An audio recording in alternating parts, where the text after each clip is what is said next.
the session. So if you don't want your picture on the recording, you can go ahead and turn off your camera. We won't be offended. And then we will post the recordings probably next week on the Building Bridges page, and I'll send out a bulletin when everything is posted. We also have closed captions enabled. So if you need closed captions, you should have an icon on the bottom or under the More button where you see a CC transcript, and you can turn on the subtitles. If the subtitles are on and you don't want them, you can also turn them off there.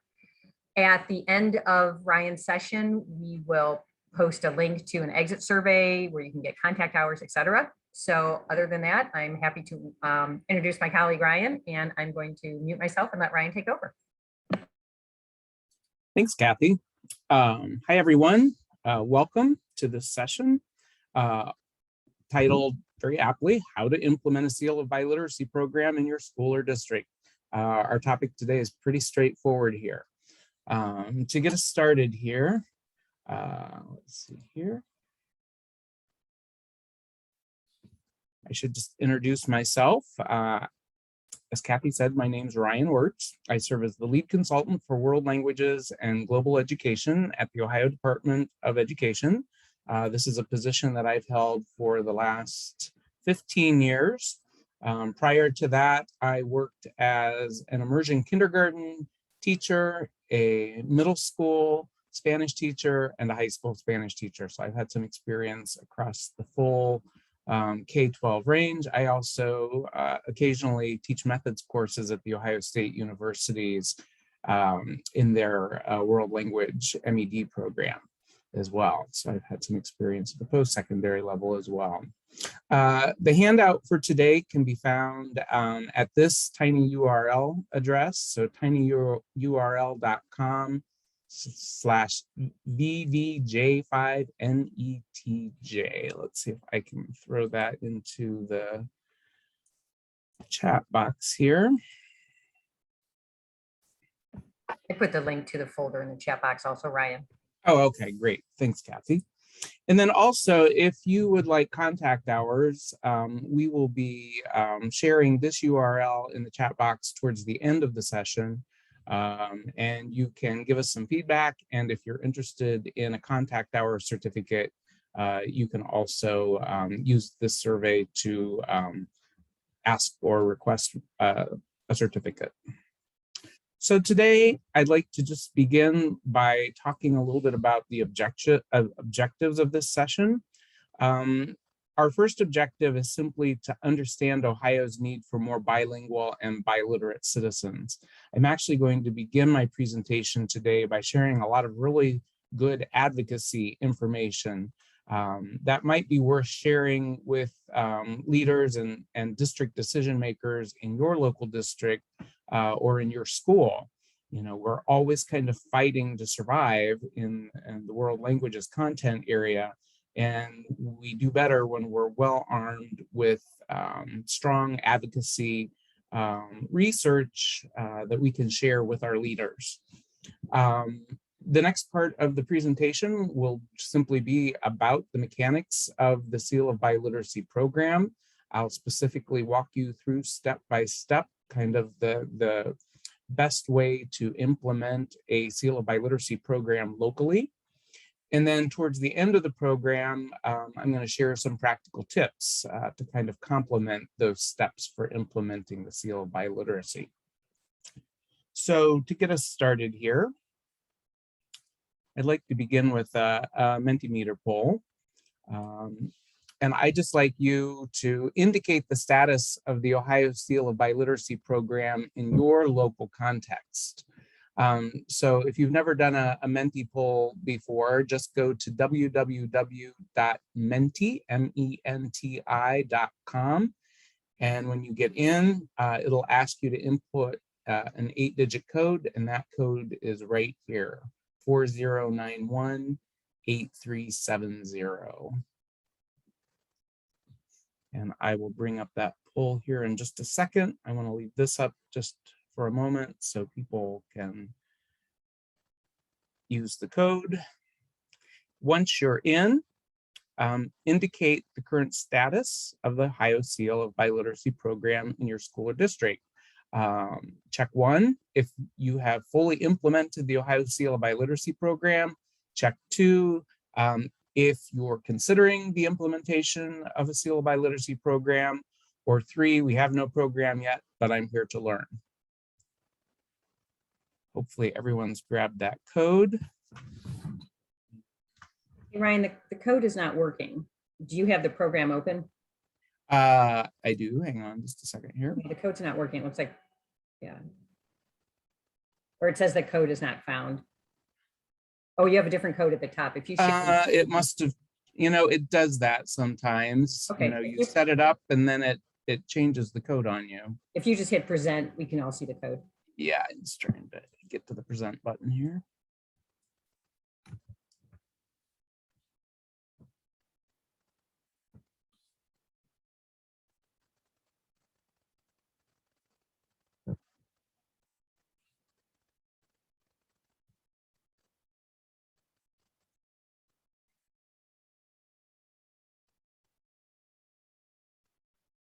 All right, and our results are starting to pop up. And we do have a range of experience in today's audience. That's great.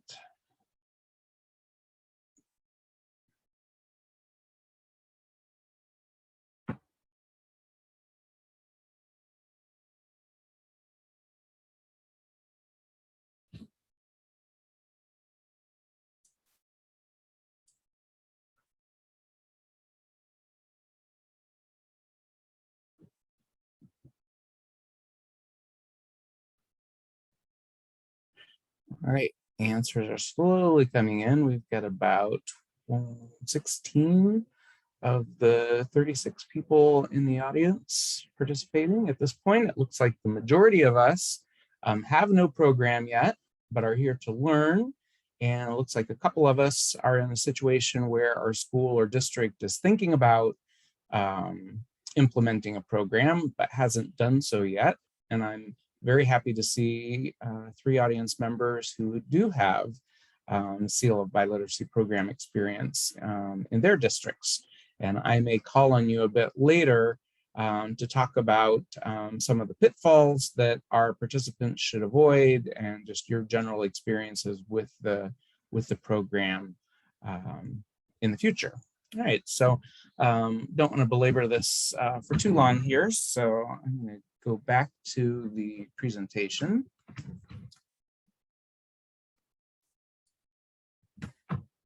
All right, and if you would like to, you can continue to enter the information in the Mentipool. I am going to move on here. All right, so as I mentioned when I was getting started, I wanted to begin today by sharing some advocacy information to build a case for your district's participation in the Seal of Biliteracy program. And I'm going to start off with the results of a study that appeared in the Foreign Language Annals back in 2017. It was titled "The Demand for Multilingual Human Capital in the U.S. Labor Market." And this was a survey, it's an overview of the results of a survey that was conducted back in 2014. And back in 2014, they asked 2,100 HR departments around the United States in businesses and nonprofits of all sizes about their world language or foreign language needs. And 93% of them said that they highly value employees who can work effectively with customers, clients, and businesses from a range of countries and cultures. In my mind, in order to work effectively with those stakeholder groups, knowing at least one language in addition to English is definitely going to be a helpful skill. 2/3 of them reported that foreign language skills were something they looked for as part of the hiring process. 41% of them actually reported a preference in their hiring practices for multilingual applicants. And a third of them reported a hiring preference for candidates with minimally a multicultural experience. And we all know in this profession that language and culture are very much tied together. Let's go on here. So they say the hallmark of a good presentation is for the presenter to begin by presenting a problem. So to get us started around the problem that we've identified here at the state level, I'd like to try another Mentimeter poll. And I'm not sure that this code will be the correct code either. It was yesterday, but maybe it's changed again. So I'll open the poll here in just a second. But the question I'm going to ask you to consider is that based on employment tied to foreign direct investment, which foreign language is most critically important to the state of Ohio? And you've got 8 different languages to choose from. And I would simply ask that if you attended another session of mine on the seal biliteracy and you participated in this poll, if you would just please refrain from participating so we can let the people who are considering this question for the very first time, give them the opportunity to generate an answer here. So let's see here. Go back to the poll.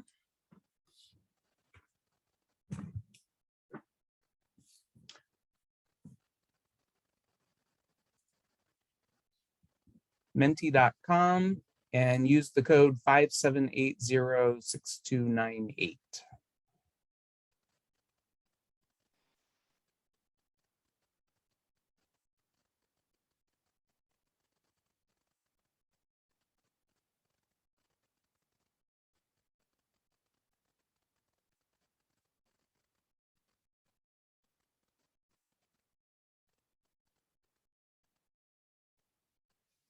And what I found when I've given this survey in the past is that people tend to answer based on immediate language needs in their area of the state. And certainly geographically, as you move around the state of Ohio, you're going to encounter pockets of different languages. So it's always interesting to see which languages pop up when we do this poll. And there are about 39 people participating now in this session. So I'd love to see a few more of you join us at www.menti.com. And all you have to do is input that 8-digit code, 57806298. I'm going to give it just a little bit longer here to see if we pick up a few more answers. Clearly, though, Spanish is winning out big time so far at this point.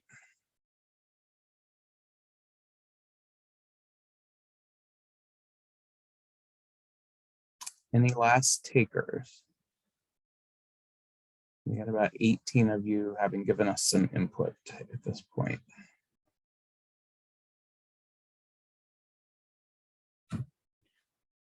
All right, if you'd like, you can continue to input your responses, but let's move on. So here's the big reveal. In terms of Ohio's critical language needs, and we're talking about the needs for business, employment, offering social services to the citizens in our state, and basically having analyzed the number of Ohioans that are employed by companies hailing from different parts of the world, here are our 3 most critical world languages in Ohio. And again, these numbers come to us from Ohio Means Jobs and the Jobs Ohio websites. You can access their reports there. And I looked at, every year I take a look at to see which nationalities or companies from which countries are offering employment to the most Ohioans. Japanese wins out big time. So to those 3 people who had answered Japanese in the poll, kudos to you. More Ohioans are employed by Japanese employers more than any other language aside from English. Those of you who have participated in this exercise with me in the past may have noticed a slight change in the rankings of languages. Up until 2020, German was the number 2 most needed language in Ohio, and French was the number 3 most wanted language in Ohio. But when I analyzed the most recent data from 2020, I noticed an uptick in companies located in French-speaking Canada, in France, and in Switzerland, particularly. And now the need for French has slightly exceeded the need for German. But without a doubt, all three of these languages are needed languages. And the reason I say they're needed languages is that if you are employed by a company that's located overseas, the opportunities for advancement for you tend to be much greater. Salary potential is much greater if you have some proficiency in the language of that company and of that culture. Recently, right before the pandemic, I had the opportunity to tour the Honda plant up in East Liberty, Ohio, north of Columbus. And walking into that factory, it felt like, I had been transported to an industrial facility in Japanese. The way the company was run, the way it looked was very, very Japanese. And clearly, anyone who had some Japanese language proficiency or some basic knowledge of Japanese culture was going to do very well in that particular environment. And of course, depending on where you're at in the state, other languages might be in higher demand. I grew up in Wayne County, Ohio, in a little town just outside of Worcester, and the largest foreign employer in that county is companies that are from Germany. So, again, regionally around the state, it may vary, but these are the overall numbers. And I think they're very telltale. So, some of you had marked some other languages, so don't be discouraged. There are also needs in Ohio. The reason why Spanish isn't the most critically needed language in our state is because of two reasons.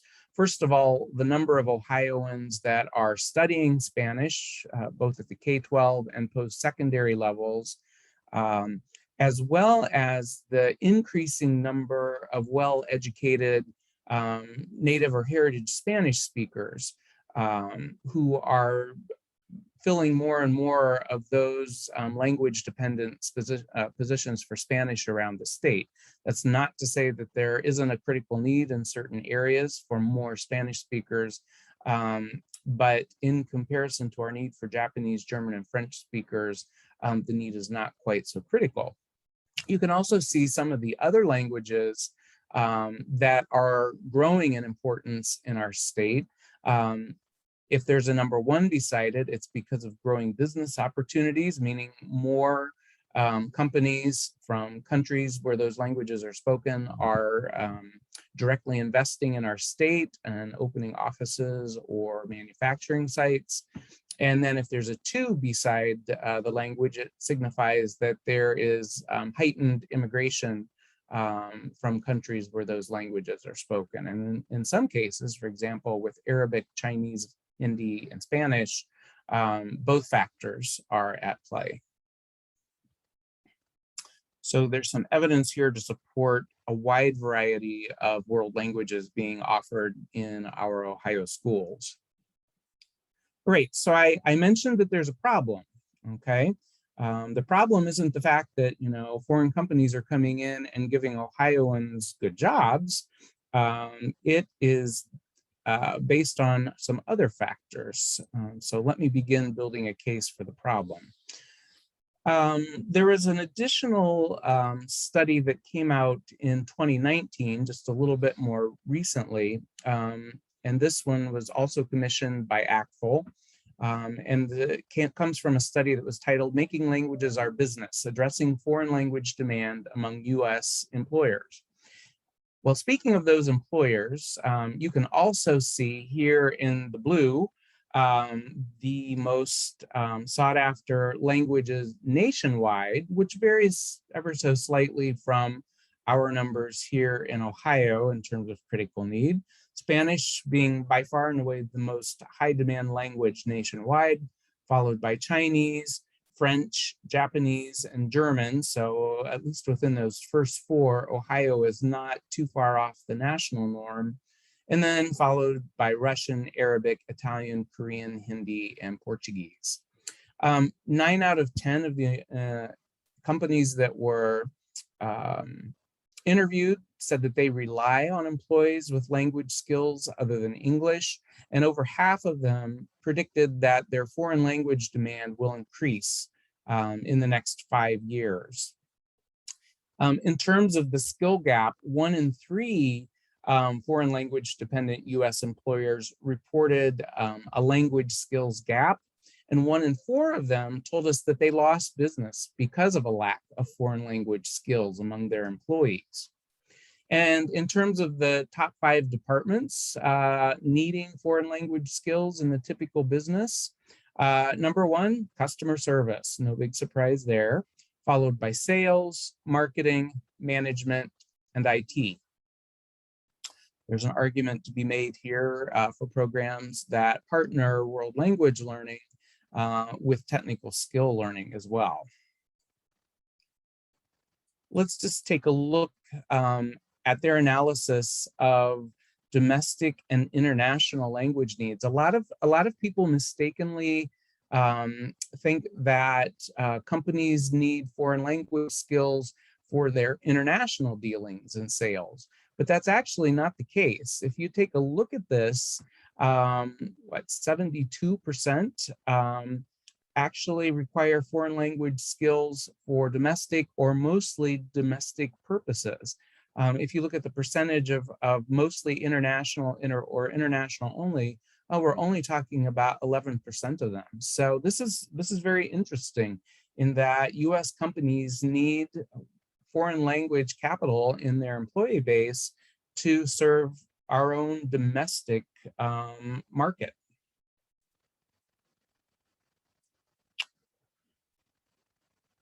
Delving into the sectors requiring world language expertise, you can take a look here. And across these sectors, you can see that all of them need a lot or some world language expertise in their employee base. And we're talking about construction, manufacturing, hospitality and travel, professional and technical services, healthcare and social assistance, education services, trade, and then there's a category for other.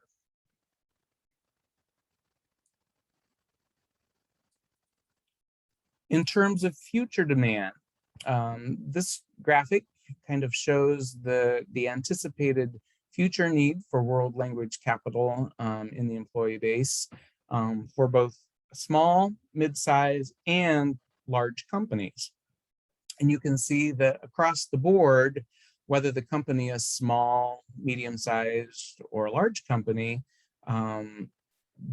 the prognostication is that there will be a stronger need for world language in the future. And kind of that same forward-looking forecast here by sector, you can see that all sectors are saying that in terms of their future demand for foreign language skills, the majority of them are saying more. You'll notice that the range of more increased drastically and now ranges between 49% and 64%, with many more saying that their demand will probably not change, that the demand they have now will continue going forward. Very few actually predict that there will be less demand for foreign language. And I think, again, these statistics are very telltale. So back to our problem. Given the current and future demands for world language talent across all sectors of our economy, how are we doing here in Ohio in terms of meeting these demands? So this is going to be kind of a basic economics lesson here on demand and supply. So here's the problem in a nutshell. And let me make this just a little bit bigger so we can see it a little more clearly. I want to go back to our 3 most critically important world languages in Ohio. And I want to talk about the trend that we've been noticing here at the Ohio Department of Education for quite some time now. On this chart, you see our EMIS student enrollment data going all the way back to the 2004-2005 school year. And the reason we start there is because that's when our data collection system became sophisticated enough that we really felt we could trust the information that we were collecting from our schools and districts around the state. Those data have been collected all the way up through, most recently, through the 1920 school year. Our data processing lags about 1 year behind. So schools and districts are actually still inputting some data for the previous school year right now up through about the end of October. In November, we'll begin analyzing the data for the most recent school year. But what should jump out to you here is kind of really bad news for us here in Ohio. Japanese, the most critically important language in Ohio, is one of the least subscribed or least offered languages across the state. And if you look at the trend, we kind of reached our maximum number of Japanese learners back in the 2008-2009 school year. And since then, we've seen those numbers slipping from a height of 1,678 learners to just 1,263 learners in our most recent data. The trends with French and German have been much more drastic. You can see we kind of reached the height of French learning back in the 2004-2005 year. And ever since then, there has been a rather pronounced drop in the numbers from 70,000, almost 70,500 learners down to about 46,500 learners. And with German, we see the exact same thing. Back in 2004-2005, there were almost 22,000. We actually topped 22,000 in the 2008 and 9 school year. And since then, those numbers have been plummeting. And you can see where the vast majority of our students, what language they're taking here in Ohio. We're talking in the 200,000s when we're talking about Spanish enrollment, but we've even noticed a slight decline in Spanish enrollment overall. Now, a little bit of this could be attributed to the fact that back in 2004-2005, and for many of these years, we had about 1.8 million total K-12 students in Ohio. And here towards the end, we're down to about 1.7 million. So we have lost about 100,000 students total across all grades statewide. But that doesn't account for this huge drop. There are many other factors at play here. So while demand for Japanese, German, and French remain extremely high, we're cutting programs and we're giving fewer students opportunities to gain proficiency at the K-12 level in these languages. And I think the reason for that is simply that most district decision makers don't have access to this information. The stakeholder that they most listen to are parents. And parents think, for many different reasons, that Spanish is the most useful and most marketable language skill.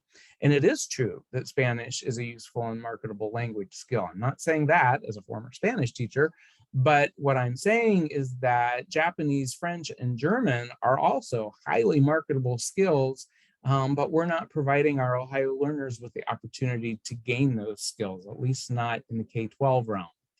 That's a problem. That's a really big problem. So let's talk about the solution then. And the solution, well, it's very nuanced. We need to educate our district decision makers first and foremost, and I hope you'll access this information in the Google folder and take the information from this to share with leaders in your school and in your district. This will probably be the first time that anyone has ever actually shared hard data based on state statistics regarding our need for critically important languages. Especially if you are at a school where you're uncertain about the future of your French, German, or Japanese language program, I would be sharing these data sooner rather than later, because they could sway the mistaken idea that French, German, and Japanese are no longer highly sought after or highly needed languages. But the main solution I'd like to spend the rest of our time together talking about is the Ohio Seal of Biliteracy program. So let's dig in, and I'd like to start off by just sharing some basic information about the Seal of Biliteracy program. So basically, a state Seal of Biliteracy is an award that demonstrates the attainment of a high level of proficiency by a graduating senior in one or more languages in addition to English. And we're talking about a level of proficiency sufficient for meaningful use in college or in the career. So we're talking about a fairly high level of language proficiency. In terms of seals of biliteracy, this is not something unique to the state of Ohio. Taking a look at this map, you can kind of see where all the different seals of biliteracy programs have been adopted and established around the country. The movement began with the very first seal of biliteracy program, not surprisingly, in the very multilingual state of California back in 2012, and since then has spread across the country like wildfire. Ohio is actually the 25th state to implement a seal of biliteracy program. And as of today, there are 44 states plus the District of Columbia offering seals of biliteracy. And you can take a look at states in green. Those are states where legislation is under consideration. And then in Wyoming and South Dakota, they're in the very earliest stages of dialogue around the possibility of offering seals of biliteracy. So we're hopeful that within the next couple of years, we'll see all 50 states offering their students some type of recognition for their bilingual and biliterate skills. So why award an Ohio Seal of Biliteracy? And this list, I need to tell you, is not mine. This list actually comes straight out of Ohio legislation, out of Substitute Senate Bill 3, which back in 2017 was adopted to establish the Ohio Seal of Biliteracy program, among many other things that were in the legislative agenda. This language comes straight out of Ohio legislation, and it was kind of landmark language for us in the world language content area, because really we had only a few small passing mentions in the history of Ohio legislation up to this point. But in 2017, our legislators shared these reasons for awarding a seal of biliteracy. They wanted to encourage the study of world languages. First time we ever saw that in legislation. They wanted to certify the attainment of biliteracy. They wanted students to earn a needed graduation seal. And since I created this presentation, I say I need an update here. There are now 12 graduation seals, of which the Ohio Seal of Biliteracy is one of them. We wanted to provide employers and military recruiters insights on the skills of recent graduates. We also wanted to give our post-secondary institutions in Ohio and outside of the state an additional way to identify really strong candidates for both admission and for scholarship. We wanted to prepare students with essential 21st century skills. First time the state of Ohio called world languages an essential 21st century skill. And we wanted to recognize the value of foreign native language instruction, as well as to strengthen intergroup relationships in our state and affirm the value of diversity. I don't know about you, but those are very powerful words coming from Ohio's legislature, which is often quite divisive, and with one side kind of against the other, but they came together, and this was a bipartisan decision on the part of our legislators to promote these values. So specifically, how does awarding a seal of biliteracy benefit employers? Well, here in Ohio, we've established a minimal level of proficiency at the ACTFL intermediate high level. Interestingly, this is the same level of proficiency required to licensed language teachers in Ohio. When we were trying to determine our proficiency threshold or benchmark here in Ohio, we realized that we really couldn't require a higher level of proficiency when our teachers, many of them, don't exhibit that level of proficiency themselves. So we'd like to see our teachers in the advanced levels of proficiency. Not all of them are, and it's really hard to get students to a higher level of proficiency than you're able to communicate yourself. We also know that those students coming with higher levels of language proficiency will also demonstrate higher levels of intercultural competence. And if that term is not familiar to you, we're talking about a range of cognitive, affective, collaborative, and behavioral skills that allow us to communicate effectively and appropriately with people from other countries and cultures. And I would be remiss if I didn't call your attention to how the Ohio Seal of Biliteracy program very firmly supports the goals, the learning domains, and the strategies identified in Ohio's Strategic Plan for Education, Each Child, Our Future. We are now in year 3 of implementation of this 5-year program. And you can see that the Seal of Biliteracy program intersects with 3 of the 4 domains, with the foundational knowledge domain, the well-rounded content domain, and the social emotional learning domain. And you can see that we're talking about literacy development, world language learning specifically, which is considered to be part of the well-rounded content domain. And then, of course, as we build the intercultural competence of our learners, we're also building their social emotional abilities at the same time. So interculturality squarely intersects with the social emotional domain. And then in terms of strategies, our program specifically supports 3 of the 10 strategies in the plan. With regard to strategy 7, learning another language and gaining intercultural competence helps meet the needs of the whole child, especially in this 21st century global community of ours. Strategy 9, biliteracy supports the development of literacy skills and in multiple languages. We know that literacy skills transfer from one language to the other. And then in terms of strategy 10, the program provides an additional pathway to graduation. As I mentioned, the Seal of Biliteracy is now one of 12 official graduation seals. And beginning with next year's, the next school year's graduating class, that would be the class of 2023, they will need to earn 2 different graduation seals in order to graduate. So that's pretty significant. I really like to share this resource that comes to us from ACTFL.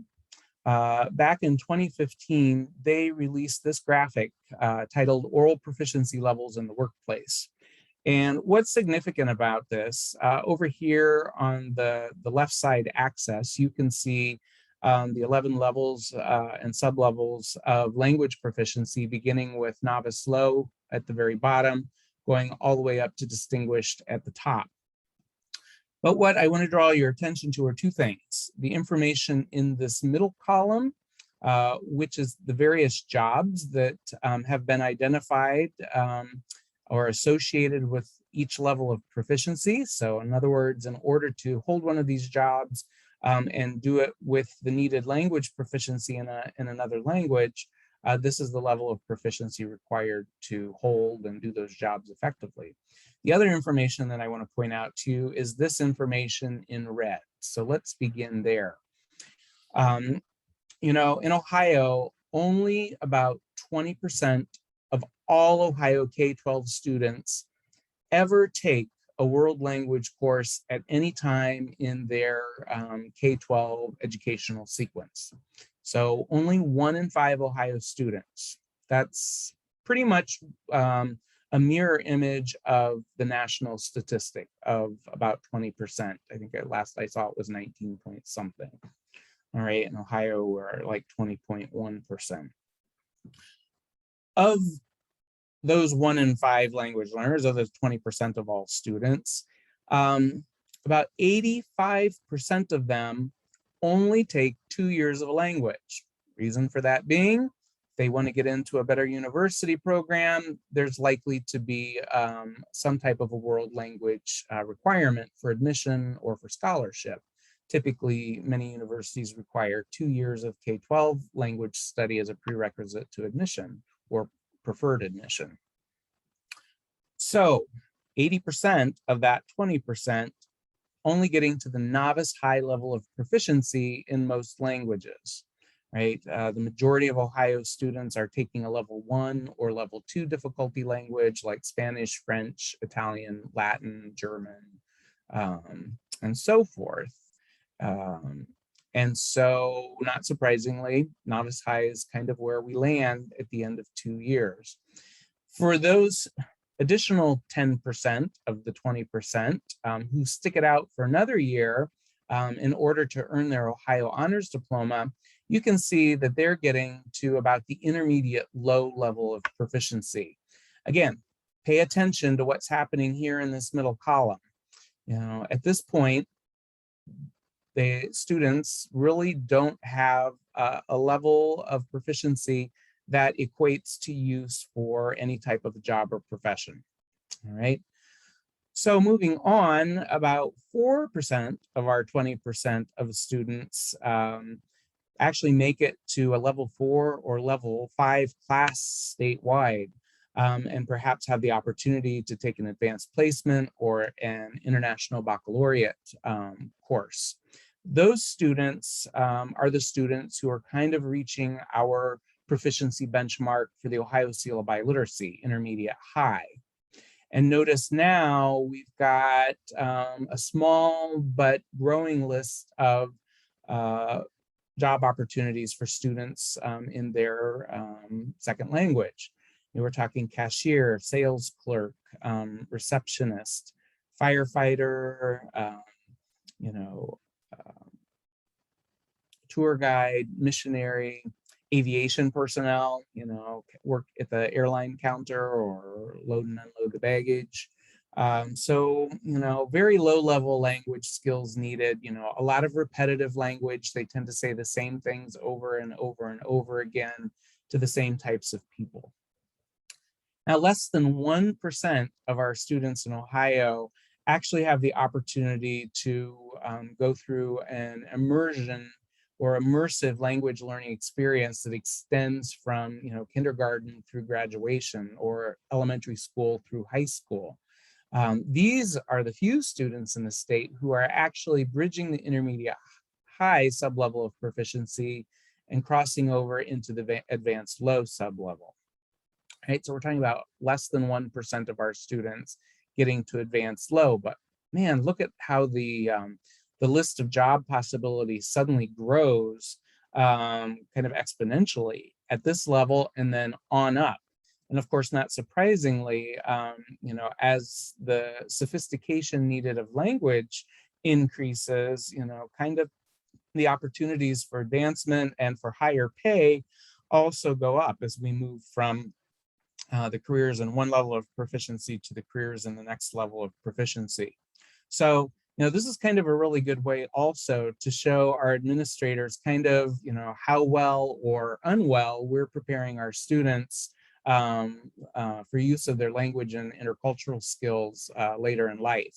You know, with the vast majority of our students here down in the bottommost tier, Obviously there's a major shortfall.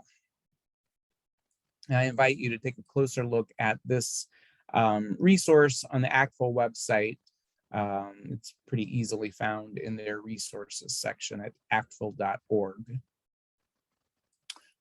So let's talk specifically about how we're doing so far in Ohio with the Ohio Seal of Biliteracy and producing graduates that have earned this award. We now have 3 graduating classes that have been eligible to earn the Ohio Seal of Biliteracy. The class of 2018 was the very first class that could earn a Seal of Biliteracy. And in our first year, 540 seals of biliteracy were earned in 45 different participating districts. And those Seal of Biliteracy recipients represented 10 different world languages other than English. Move forward to the class of 2019, and we had started to build some momentum. We added a significant number of districts, and our numbers, while not quite doubling, went up quite significantly from 540 the first year to 901. Also, the number of languages represented began to expand. Unfortunately, along came COVID-19, and not surprisingly, we did take a slight step backwards in 2020, as it became quite difficult to assess students' proficiency. I know, for example, we had a lot of large districts that were really struggling to assess the proficiency of all of their heritage and native language speakers, for example. So we did take a slight step backwards, but we're anticipating that for the class of 2021, and again, those data will come out sometime in the winter of this coming school year, we expect to see renewed growth across all of these categories.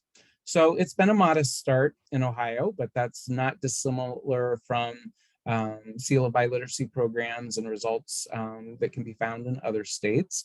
But we're dependent on all of you to help us grow the program and expand the opportunities to an ever larger and more diverse group of Ohio students.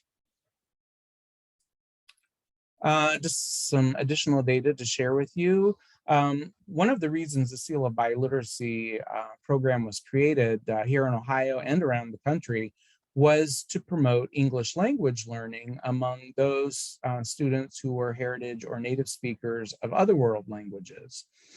You can see, though, that the percentage of students so far earning Seals of Biliteracy in Ohio have been quite low. We started off under 2% in 2018, and we've been basically in the 2% range of all Seal of Biliteracy learners being English language learners. Obviously, we would very much like to see this number increase. In terms of economic disadvantage, we're always thinking about, the equitable distribution of this program in the state of Ohio. So we also look at the number of students earning the Seal of Biliteracy, for example, who are eligible for free and reduced meals at school. And you can see that, that the numbers of economically disadvantaged students earning the Seal of Biliteracy did increase from 2018 to 2019 and held steady in 2020. And then in terms of students with disability, we want to make sure that any student with a learning or physical disability is also able to earn an Ohio Seal of Biliteracy. And you can see so far that the numbers of students with disabilities earning Seal of Biliteracy have been quite low. We again expect to see that number go up as more a diverse array of districts come online with Seal of Biliteracy programs. And then finally, just by district typology, in Ohio, we identify 4 major typologies, and then we kind of break it down within those 4 typologies. So we've got rural, town, suburban, and urban school districts in Ohio. You can see that this has been largely a suburban phenomena up to this point, and that was not surprising or unexpected. Typically, our wealthier suburban districts are usually the first to jump jump on board with programs like these. Large urban districts and small rural districts and town districts, they need to do some figuring out of things, so to speak, before they can jump into a program like this. So you can see, though, that over time, the towns have come up and the urbans finally broke through that 10-point threshold. And where you see these less than 10, we're required to mask data whenever it falls below 10 on any data that we share from the department. Hey, Ryan, quick question. Yeah. What do we use at ODE? What determines a town versus a small city? So if you go to the ODE website and type district typology on our webpage, it will take you to a description of how the state determines, the basic nature of a school district. And there's a set of descriptors, for 8 different levels of typology, 2 rural, 2 town, 2 suburban, and 2 urban. So that's a good question. Does that answer your question? Yeah, it was posted in the chat box. Okay, great. All right, moving on. And one last thing, as we're spending a lot of time these days trying to figure out how to make sure that everything we're offering to students is being offered equitably. We are seeing, thankfully, steady growth in the non-white sector of students earning seals of biliteracy. We started off at about 29% of our non-white students earning seals of biliteracy, and that's increased to about 1/3 of all seal of biliteracy recipients. So that is definitely a positive trend.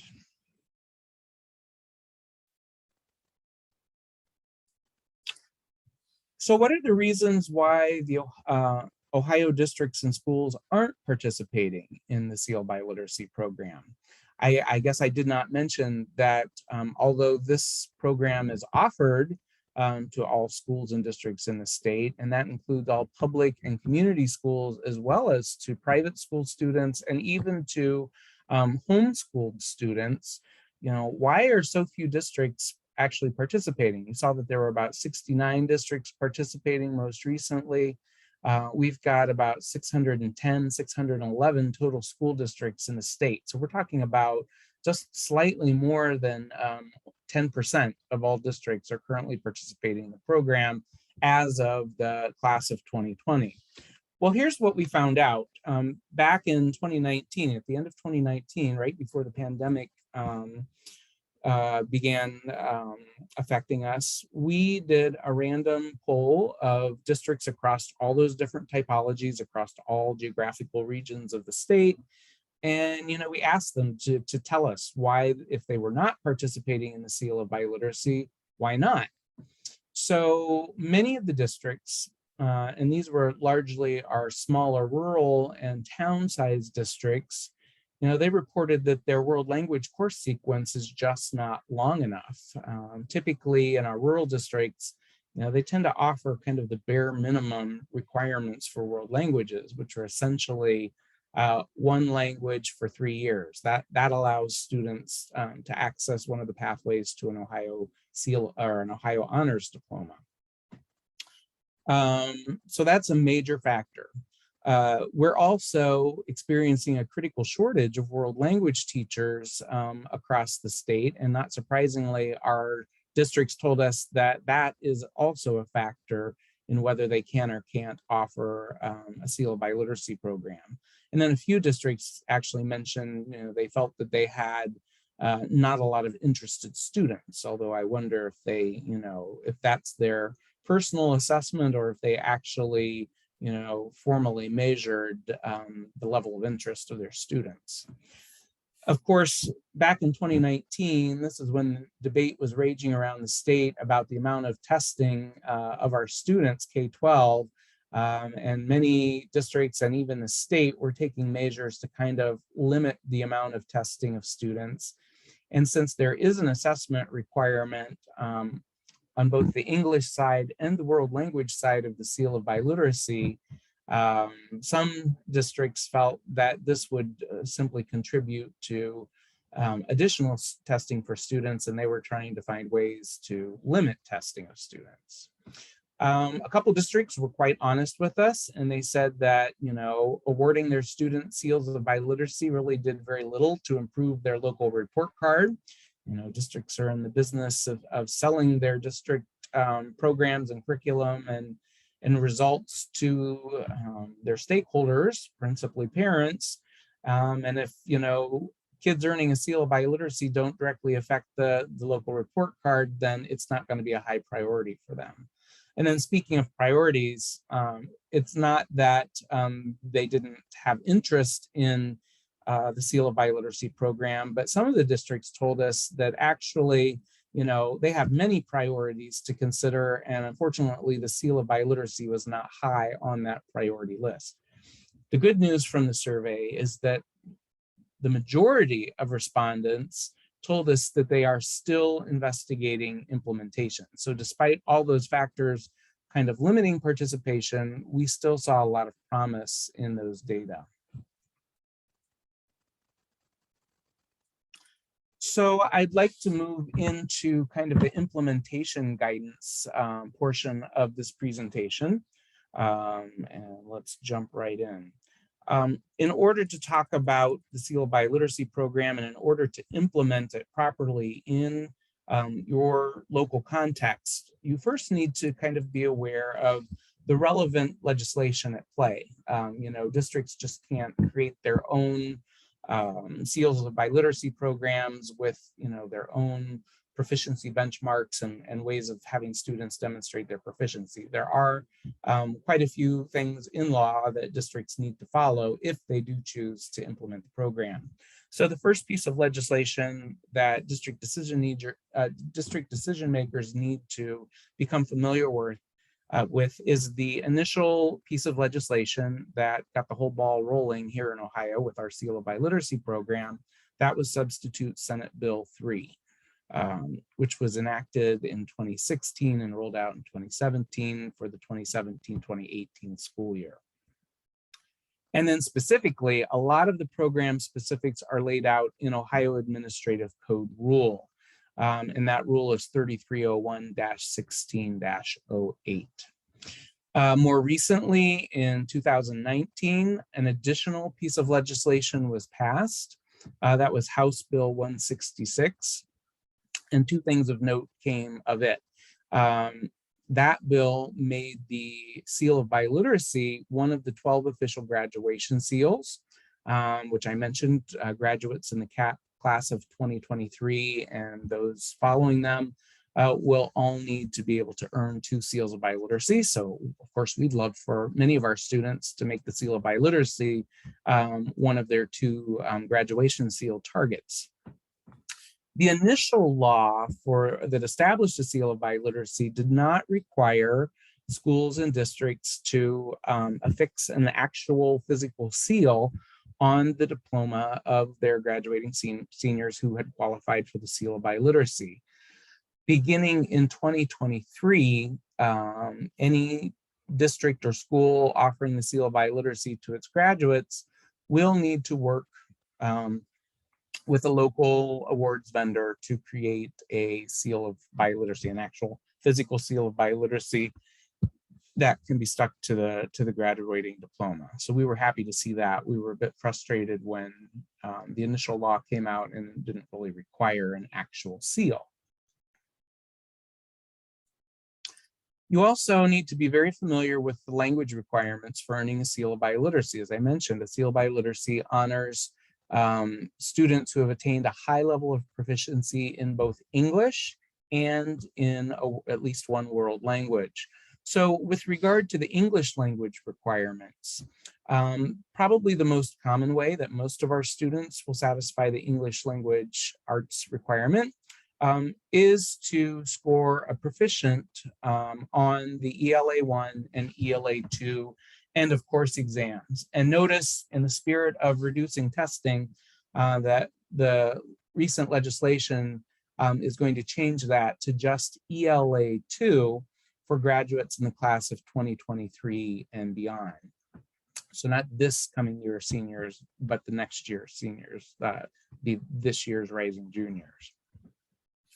Another way for students to meet the English language requirements is to earn a remediation-free score on the English and reading sections of one of the state recognized college readiness exams. And currently those include the ACT and the SAT and their English and reading sections.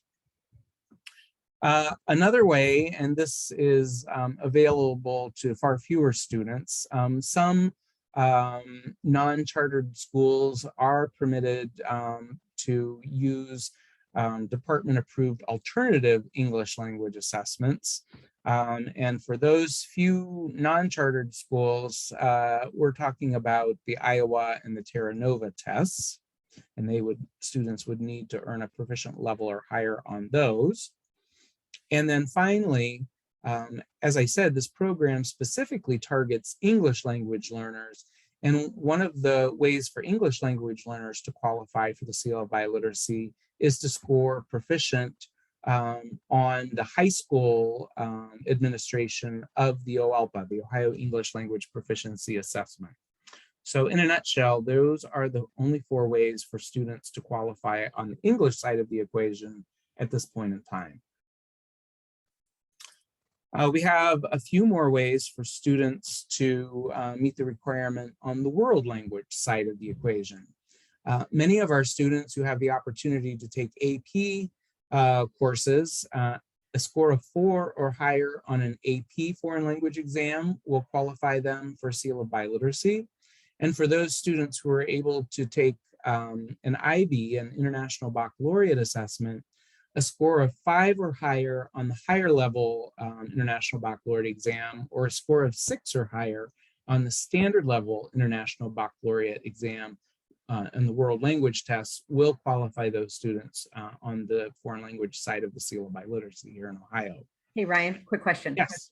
When EMIS sends in the results, they don't send what type of test the students took. So there's no way to know if students got it from the AP or the Apple. That was just a question we had in the chat. Yeah, that's a great question. And no, at this point, we have no way to track what assessment is being used. It's completely left at the local level to ensure that, you know, the local schools and districts are using a department approved assessment. But in terms of which assessment, our EMIS folks were not willing to add that to the matrix, unfortunately.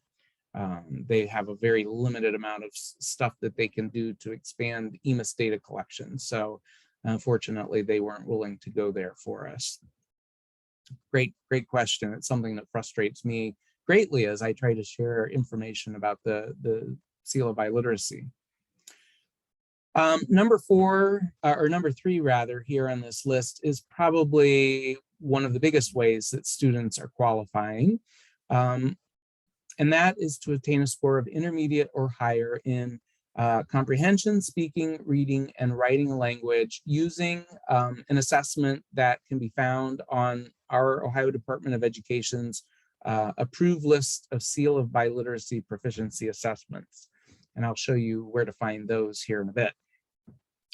At the same time, we wanted to highlight that if a student's taking one of those assessments to earn credit, flexible credit in their native or heritage or studied world language, that if they attain an intermediate high score or higher, again on the ACTFL scale, again in comprehension, speaking, reading, and writing, that they should also qualify for seal of biliteracy on the world language side of the equation.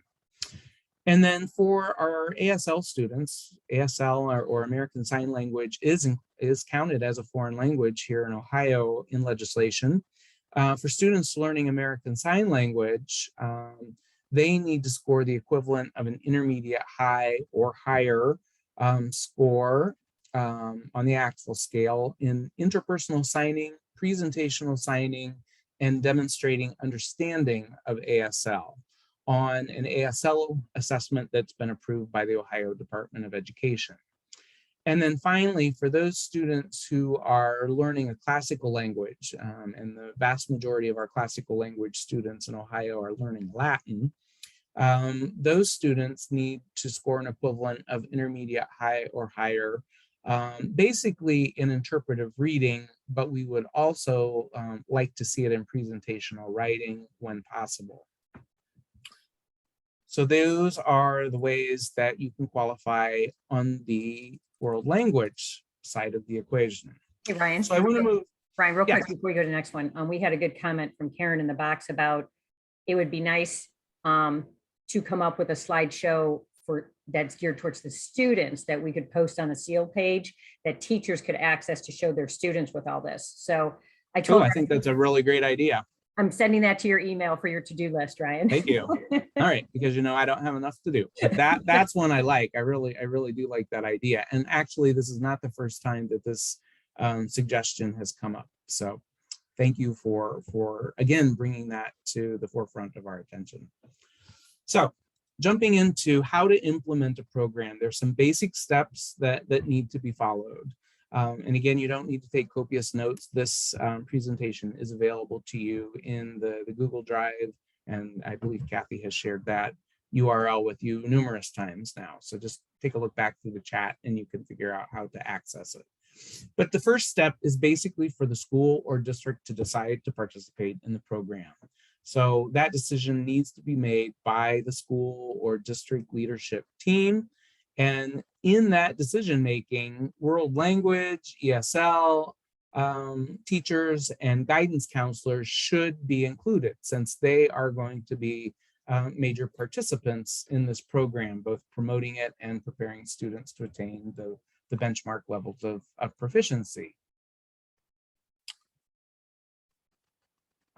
The next thing you want to do, once you've decided you're going to implement a seal of biliteracy program, is you want to go back and revisit all of the resources that are available to you on the department Seal of Biliteracy webpage. And once you access this presentation, all of these links will be live and will take you directly to the relevant information. We've got a lot of different information on our Seal of Biliteracy webpage.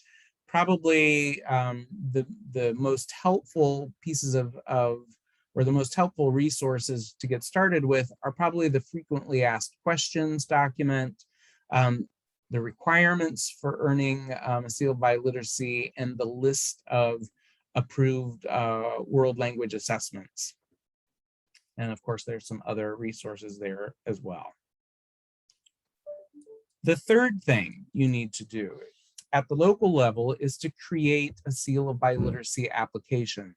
And because this program is administered at the local level, not by us at the state level, we are not permitted to kind of create a generic seal of biliteracy application. You will need to kind of consider your local context and how you're going to be implementing the program, and then you need to design a seal of biliteracy application that would work, in your context. I just happened to find and slap up here the seal of biliteracy application from the Columbus City School District. All right. And then you want to make the program available to students who are within 15 months of graduation as a way to signal their intent to earn a seal of biliteracy. And the reason for that 15-month window is really important. The state is basically certifying for employers, universities, and military recruiters that our graduates who have earned a seal of biliteracy can actually demonstrate an intermediate high level of both English and a world language or higher. And we all know that when you don't use it, you lose it. So it's really important that students be assessed within 15 months of graduation. That would basically be beginning in March or April of a student's junior year. They must be assessed during that time frame. If, for example, they earn a 4 on an AP exam as a sophomore or a freshman, and that does happen occasionally here in the state, with students who have been in longer sequenced programs. Unfortunately, they will still need to be assessed again during that 15-month window to ensure that they're still at least an intermediate high level of proficiency. All right, so the creation of the application, is something that's done at the local level. And we're sorry we're not able to assist you with that. All right, and basically I jumped ahead a bit here. I was talking about that 15-month window, why it exists, and why it's so important to assess students within the window. And while students can be assessed within that 15-month window, they actually cannot be awarded the seal of biliteracy until graduation. So, you know, it's important if a student qualifies for a seal of biliteracy early to highlight that on college applications, on scholarship applications. You know, students can mark that they have qualified for an Ohio seal of biliteracy.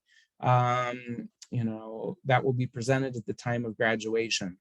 We definitely want our students to highlight this particular accolade because it's really helpful to college admissions officers.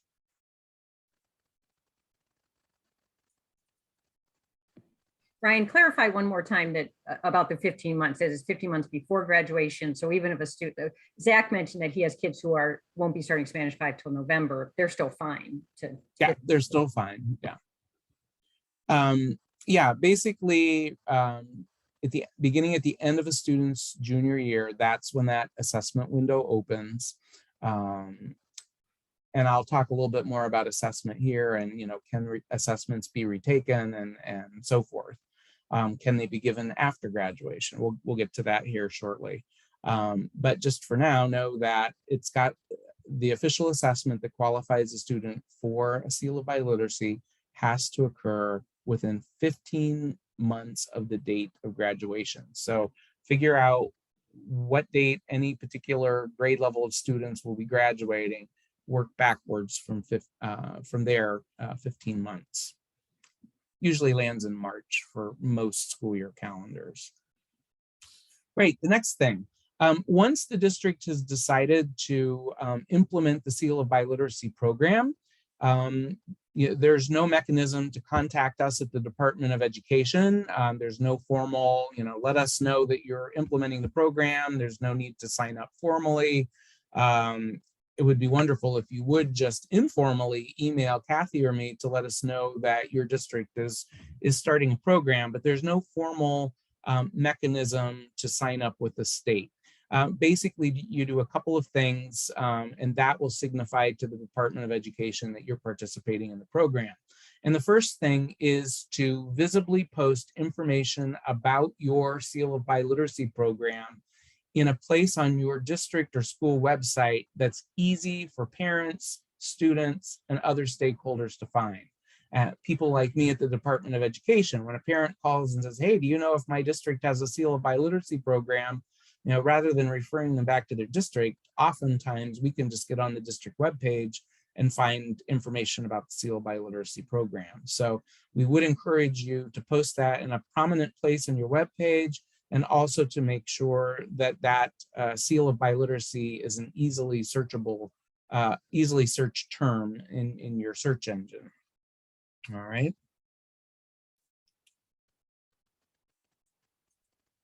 We also strongly recommend getting information out to students as early as possible, preferably before they ever enter the world language learning sequence. So really, districts should be promoting this program to their students in elementary or middle school, so that parents and students can make an informed decision in the future about what courses to take and to know how long their kids are going to have to stick with a language learning program in order to attain the benchmark level of proficiency at intermediate high. This can be done electronically. This can be done, the old-fashioned way of printing, but do get the information out to potential Seal of Biliteracy earners early on.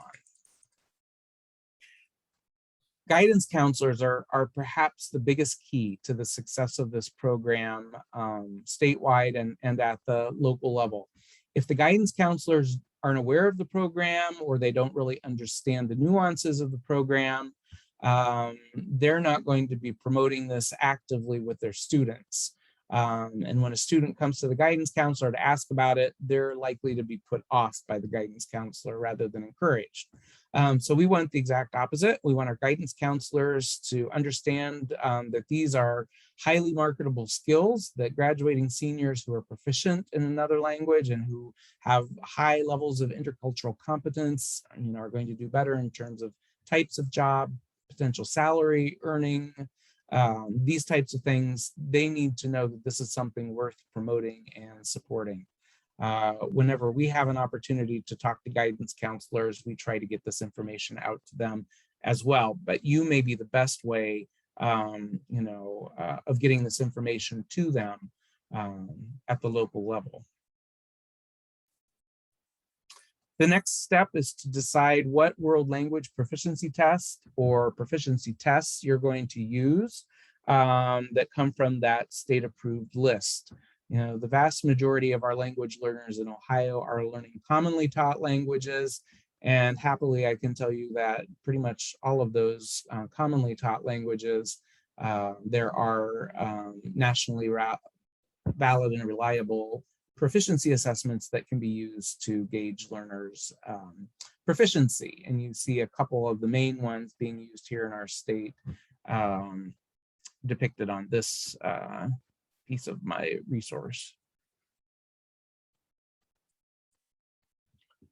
Next, determine when you're going to administer the department approved tests. And again, those test dates need to fall within that 15-month window, that all important 15-month window.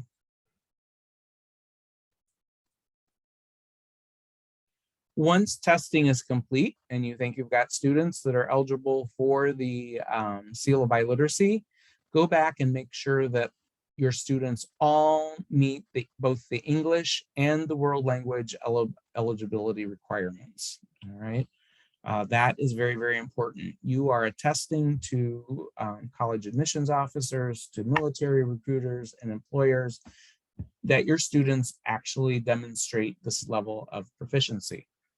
Would not make your district or school look good if you're slapping seals of biliteracy on the diplomas of students who really don't meet these rather high expectations.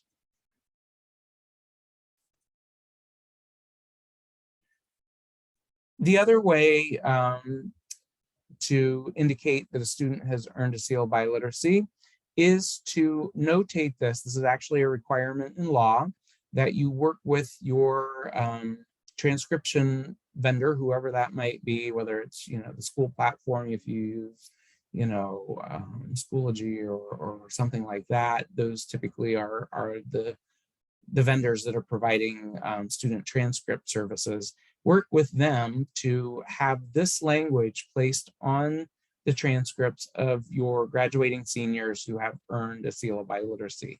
And basically it says that, Joe Schmo is awarded the Ohio Seal of Biliteracy for demonstrating high levels of proficiency in English and whatever language or languages they've earned the seal of biliteracy in.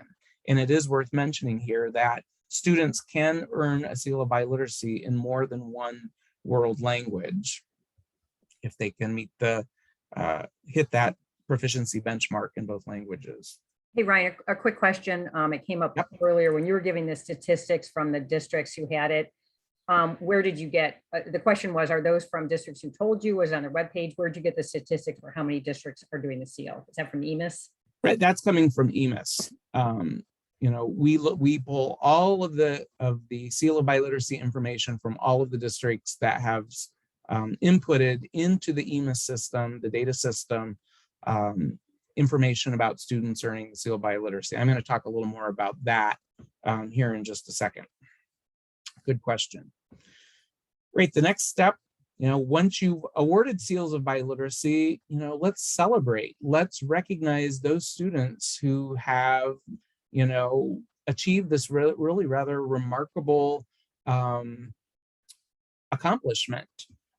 So however you want to do that, definitely, call the attention of these students to the local press. Celebrate during your, end of year awards nights or ceremonies. Graduation, slap a different color of cord around their neck or give them a medal or what have you. All right, so now let's get to the EMIS. For every student who officially qualifies for a seal of biliteracy, the district is required to input the seal of biliteracy program language code that ties to the student's seal of biliteracy. And we have an extensive list of codes for literally hundreds of languages here in the state of Ohio.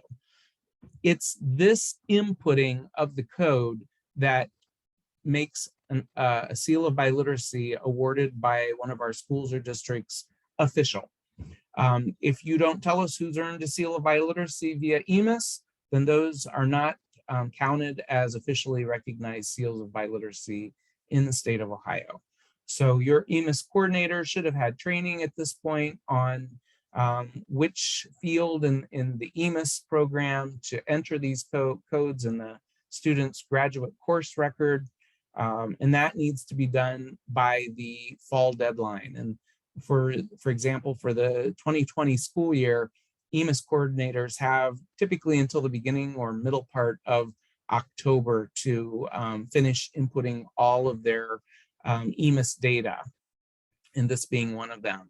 If the data doesn't get inputted by the deadline, then those seals of biliteracy will not be officially recognized. Hey, Ryan, we have a comment from Rebecca, and so I know we're sort of ending the end of the session. I want to have you address it. And you might have already talked about it because I've been answering a lot of questions. But she asks, is it feasible for typical students to get the seal before they start applying for colleges before their senior year? Because kids a lot of times won't do it if they can't put down a college transcript. Can you talk about that piece of it really quickly? Is that not messing you up too much to do that? No, actually, I'm going to get to that here when I get to the tips part. So if I haven't answered that question by the end of the presentation, remind me again, but I specifically have a slide that kind of talks about this coming up in the tips section.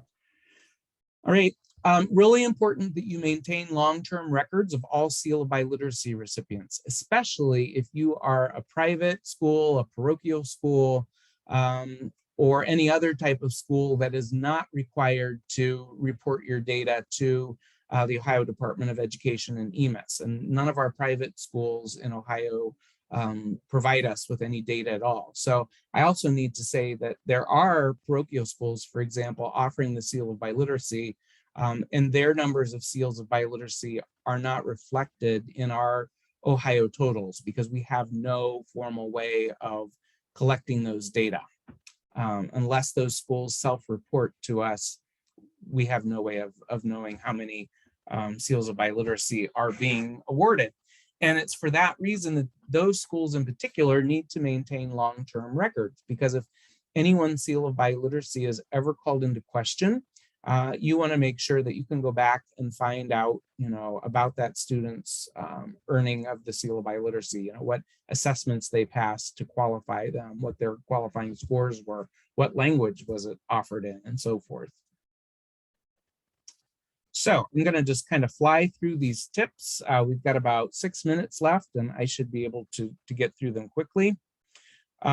These are just kind of tips that have come up, suggested by districts and schools that have already implemented all the aspects of this program. And they tell us time and time again, the best way to learn, the best way to implement a program is to just be very, very familiar with all of the resources that are provided by the Ohio Department of Education on our Seal of Biliteracy webpage. If you go to education.ohio.gov and type Seal of Biliteracy in the search box, it will take you straight to this page. One of the most important documents is the frequently asked questions document. That resource, probably more than any other resource we provide, is a perfect roadmap to implementing a high quality Seal of Biliteracy program. My second tip is to promote collaboration throughout your school or district, especially among English language arts and ESL teachers, along with the world language teachers and the ESL teachers. They should be involved in this process from the very start. When districts don't include these stakeholders, they tend to make some uninformed decisions, and we don't want that. that to happen. They need to be working very closely with these stakeholders within the faculty of your school. Tip 3, really important, especially for those of you teaching less commonly taught languages. And I'm talking specifically about those languages which are level 3 or level 4 difficulty languages for English learners. I'm talking about Arabic, Chinese, Japanese, Korean, and Russian, primarily here in Ohio. Remember that it takes, up to 3, maybe 4 times more time to transition from one sub-level of proficiency to the next sub-level of proficiency. So in order to get students to that intermediate high benchmark, we need to educate our district decision makers, and these programs in particular need to be back down into minimally the middle school and preferably into at least the upper grades of the elementary school. All right.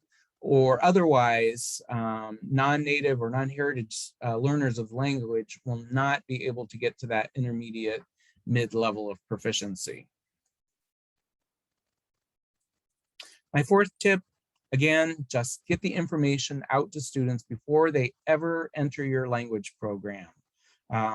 We don't often spend a lot of time building interest and providing information on the front end of our programs. Here is a time when this is absolutely essential. Students need to know how long they have to stick with it so that they can plan their academic schedules accordingly. My 5th tip is just centers on equity. If your district is going to offer the Seal of Biliteracy program, then you should offer the Seal of Biliteracy program in all your district's high schools if you have more than one high school. That way, all students who are graduating will have an opportunity to earn this award. And all world language speakers, including heritage language speakers, native language speakers, will have the opportunity to earn the Seal of Biliteracy. My 6th tip, again, get that application process in place at the very beginning and make that available to your end of year juniors and seniors. And here is just a little bit of recommended information that should be included on a good Seal of Biliteracy application. This is about the most I can do to influence how you create that local application. My 7th tip is, decide again as a department or as a district, what assessments you're going to use. And then the tip here is to use the practice tests that they all make available to become familiar with them. That might help you in the decision-making process.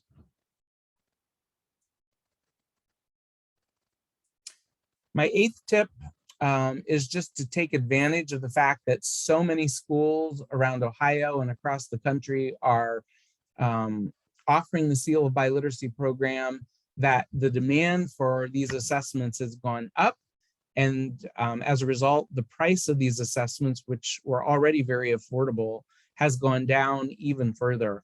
In terms of some of the other assessments districts give their students, they can pay $60, $70, $80 and upwards per student per assessment. The majority of the assessments being used in Ohio are kind of at the $20 or less price range, which does make them much more appealing and affordable.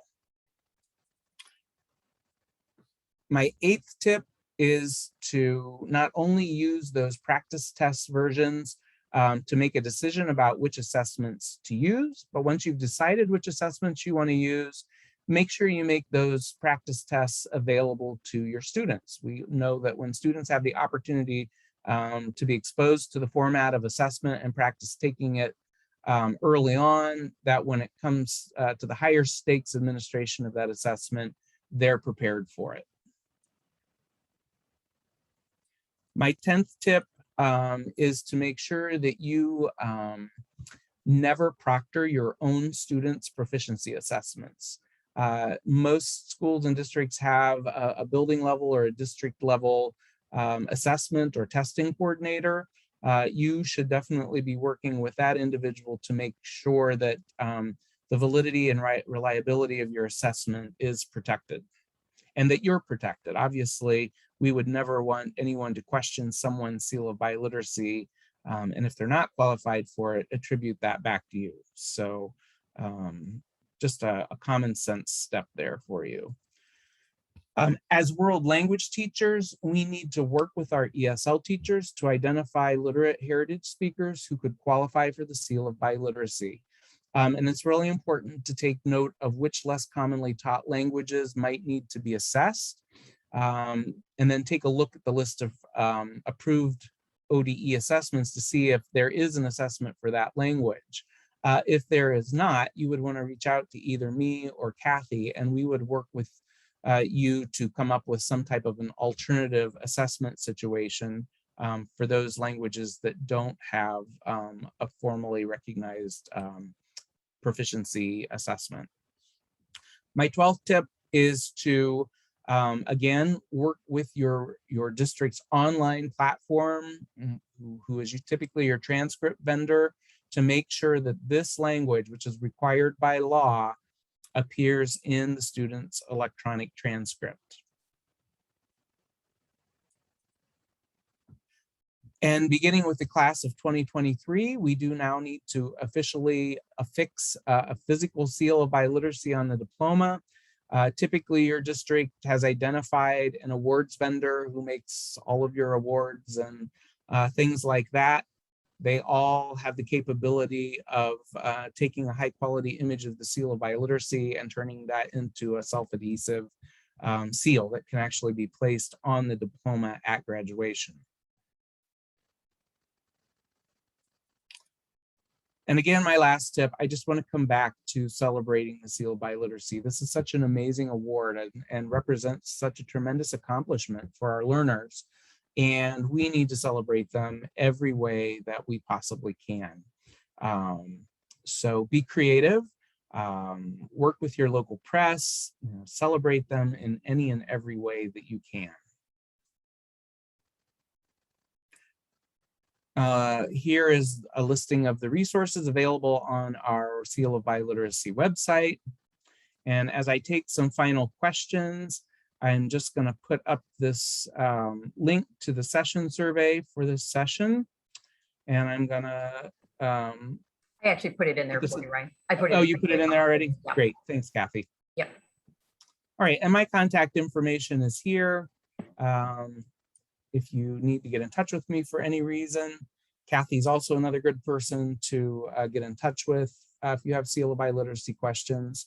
What are some of the final questions that are hanging out there? I know our time is up, so I'm just going to stay on for a few minutes and try to get through these questions. Yeah, I tried to get the ones as you were talking to get them in there. A lot of them I answered. I'm saving the chat, Ryan, and I'll send you a copy of the chat so you can see. Okay, it. Great. That'll help me see what people were talking about. So I think I got everything that people had asked. Is there anyone that I missed? There was a lot going on that we were going back and forth with. If you have one, you want to jump on the microphone, you want to put it in the chat box, we can, the meeting's going to stay open. If you are leaving, feel free to stay. If you are leaving, we have one more session this afternoon at 1 o'clock. We're going to sort of wrap up everything that's happened over the last 18 months and sort of see what does that mean for the future of language learning. So that's at 1 o'clock. So if you need to leave, you're good to leave. And Ryan, we'll see at 1, but if you have questions, we can do it. Ryan, there's a question. Students do not receive any college credit for the seal of biliteracy, correct? That depends on the institution. We actually have 2 post-secondary institutions in Ohio that are now officially recognizing Ohio seals of biliteracy and awarding credit and placing students in higher level courses. That is Denison University in Granville, Ohio, and Mount Union University. And we know of at least a few other universities that have been thinking seriously about awarding credit to students who've earned a seal of biliteracy. It takes a little bit more time for larger universities with, language departments that extend across many languages to implement something like this. There are a lot of different players that have to be involved in recognizing this type of credit. But we're confident that that we're being heard and that institutions are beginning to think of ways they can recognize our students. And then in some states, you know, I'm thinking of Minnesota as just one example. Seals of biliteracy are recognized by all of the post-secondary institutions in those states. So that's kind of setting a great example for us here in Ohio that I hope we can strive to be similar in the future. Yeah, so Jennifer, right, if they're going to Denison or Mount Union and they have the seal, they can get credit, that's it. Yeah. Ryan, another question, and someone had asked about retesting, and I mentioned about how kids can retest as long as it's within 15 months. Do you know off the top of your head, I know the Apple and the Stamp allow retesting. It's pretty much whether kids can retake is dependent on the vendor, right? Yeah, it really depends on the vendor. So you have to check with the vendor, and that's a good question to ask up front before you select an assessment to know whether your students can retake the assessments, and also to ask them whether they can retake just specific parts of the assessment. You know, let's say that a student takes a Stamp test or an Apple test, and they score intermediate high in 3 of the 4 skill areas, but they don't quite meet the benchmark in another one. You know, do they have to retake the whole assessment, or can they just retake that portion of the assessment where they didn't hit intermediate high? You know, the state's position on that is that they should just retake that one section. There's no point in taking the other sections because the students have already qualified in those skills. Yeah, and the Apple and Stamp allow you to just retake, and I think it's like $5 to retake. And Wedad mentioned that she has students who earned the seal and were placed in higher level classes at the university, and then they only had 2 to 3 to earn a minor. Yeah. Wonderful. Wedad, thank you for sharing that information. I'm really happy to hear that. These are the success stories that I hope people will share with us. That's all I see right now, unless anyone else has anything, Ryan. I think I don't see anything else new in there. Okay, so thank you, everybody. You have Ryan's contact information. You have the folder where the materials are held. Oh, excellent, Wedad. Yeah, you had 10 kids this year. Excellent. Outstanding. Yeah, so we're going to take a break at this point. It's still going to be the same link if you want to come back. Actually, I'm going to stop recording.